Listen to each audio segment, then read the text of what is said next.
Guys, rumah dekat Muar semi-di tapi harga teres. Dekat je dengan Econsave. So, Econsave kat sana. Okey.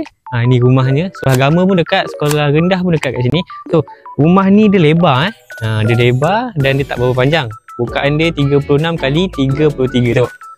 Kereta boleh masuk 3 biji. Saya boleh masuk 4, okey. Unit dah tak banyak Jadi harga dia 400,000 400,000 tapi saya nak bagi special promo untuk 2 orang terawal. Nak loan LPPSA ke loan bank tak kisah, boleh. Jom. Ini dia punya ruang tamu guys. Tengok dah ada lampu.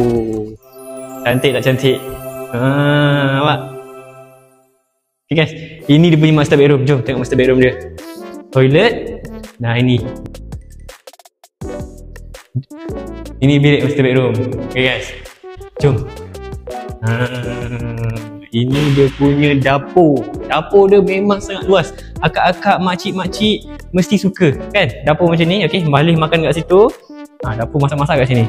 Atau kalau nak tambah bilik boleh juga dekat situ tambah bilik. Jom tengok bilik nombor 2. Bilik nombor 3. Ini dia punya toilet. Okey, satu lagi. Ada toilet satu lagi dekat belakang. Yang ini mandi saja. Okey. Tu dia. So dekat belakang ni ada lagi 10 kaki.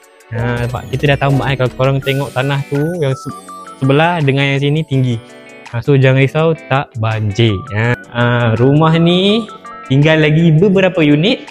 So kena cepat. Saya nak bagi promo kepada 2 orang yang PM saya. Tepi ni ada lagi 10 kaki. Nanti sini ni kita sepadan ni lah. Ni kita pasang pagar yang silver tu. Okay guys, jom. Rumah ni Reserve Melayu, hak milik kekal.